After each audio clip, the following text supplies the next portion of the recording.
నిత్య జీవితంలో ఎన్నో సమస్యలు మనల్ని వేధిస్తుంటాయి. చిన్న సమస్యకైనా పండితుల దగ్గరకు వెళ్ళినా, జ్యోతిష్యుల దగ్గరకు వెళ్ళిన ఎన్నో రకాల పరిహారాలు చెప్తుంటారు. అయితే వాళ్ళు చెప్పిన పరిహారాలు ఎంతో ఖర్చుతో కూడుకున్నవి అయి ఉంటాయి. ఒక్కోసారి లక్షల్లో ఖర్చు పెట్టమని పండితులు చెప్తుంటారు. అయితే కోట్లలో ఆస్తులు ఉన్నవాళ్లు లక్షలు ఖర్చు పెట్టడం పెద్ద కష్టం ఏమీ కాదు. కాని సామాన్యుల పరిస్థితి ఏంటి? అందుకే మన సనాతన ధర్మంలో ఎటువంటి సమస్యకైనా ఖర్చులేని పరిహారాలు సూచించారు. పెద్ద పెద్ద సమస్యలకు కూడా ఖర్చులేని లేదా తక్కువ ఖర్చుతో పరిష్కారాలను కొందరు పండితులు సూచించిన చిన్న రెమెడీస్ను ఇప్పుడు తెలుసుకుందాం. ఉద్యోగం కోసం ప్రయత్నిస్తూ అన్ని అర్హతలు ఉన్న ఎటువంటి ఉద్యోగం రాక ఇబ్బంది పడుతున్న వాళ్లు మంచి రోజు చూసి 9 పసుపు కొమ్ములను తీసుకుని కాల్చి బూడిద చేసి ఆ బూడిదను పారే నీటిలో కలిపితే త్వరలోనే కోరుకున్న ఉద్యోగం వస్తుందట. ఇక ఏదైనా పనిలో ఆటంకాలు ఎదురవుతుంటే దగ్గరలోని గుడికి వెళ్లి అక్కడి వినాయకుడిని రెగ్యులర్గా గరికతో పూజిస్తుంటే పనిలో ఆటంకాలు తొలగిపోతాయంట. అకారణంగా అవమానాలు ఎదురవుతున్నా, చీటికి మాటికి గొడవలు జరుగుతున్నా ఎడమ చేతికి ఎరుపు రంగు కంకణం కట్టుకుంటే కొంతవరకు ఫలితం ఉంటుందట. ఇక దాయాదులతో ఆస్తి, భూ తగాదాలు ఉన్నవాళ్లు సక్రమంగా పితృకర్మలను నిర్వర్తిస్తూ కాకులకు అన్నం ముద్ద పెడితే త్వరలోనే దాయాదులతో ఉన్న ఆస్తి, భూ తగాదాలు సమసిపోతాయట.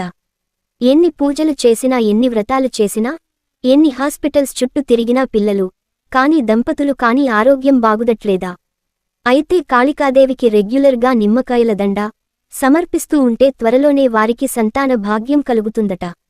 అయితే ఆ నిమ్మకాయలు బేసి సంఖ్యలో ఉండేటట్లు చూసుకోవాలట. ఇక వివాహం ఆలస్యం అవుతున్న అమ్మాయిలు తమ తల దువ్వుకున్నా తరువాత వచ్చే జుట్టును జాగ్రత్తగా మూటకట్టి శనివారం నాడు పారే నీటిలో వేస్తే త్వరలోనే వారికి వివాహ ప్రాప్తి ఉంటుందట. ఇక భూ వివాదాలు తలెత్తి ఎప్పటికీ సమసిపోకుండా ఉంటే ప్రతి మంగళవారం తప్పకుండా భార్య చేతి వంట లేదా స్వగృహంలోనే భోజనం చేయడం కొంతవరకు వివాదాన్ని తగ్గిస్తుందట. ఇల్లు అమ్ముడు పోక ఇబ్బందులు పడుతున్నా వారు ఇంటి లోపల ఏదో ఒక గదిలో పసుపు రంగును వేయిస్తే ఆ ఇల్లు అతి తొందరలో మంచి ధరకు అమ్ముడవుతుందట.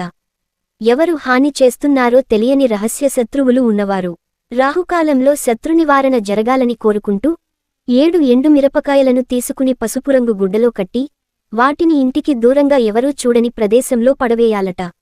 ఏ కారణం చేతనైనా మీరు విదేశాలు వెళ్లే ఛాన్స్ మిస్ అయిపోతూ ఉంటే గణపతి ఆలయంలో నిమ్మకాయ డొప్పలో దీపారాధన చేయడం వల్ల త్వరలోనే విదేశీయానం ఉంటుందట. ఎంత సంపాదించిన నిలవకపోవడం లేదా చాలీచాలని సంపాదన ఉన్నా 6 శుక్రవారాలు గులాబీ పువ్వును అత్తరులో ముంచి మీ పూజామందిరంలో ఉంచాలట. ఇలా 6 శుక్రవారాలు చేస్తే మీ సంపాదన గతం కంటే కొంత పెరుగుతుందట. దీర్ఘకాలంగా అనారోగ్యంతో బాధపడుతూ ఉంటే మీ వయసు ఎంతో అన్ని బొగ్గు ముక్కలను తీసుకుని పారే నీటిలో వదిలితే త్వరలోనే మీకు అనారోగ్య బాధలు తగ్గిపోతాయట.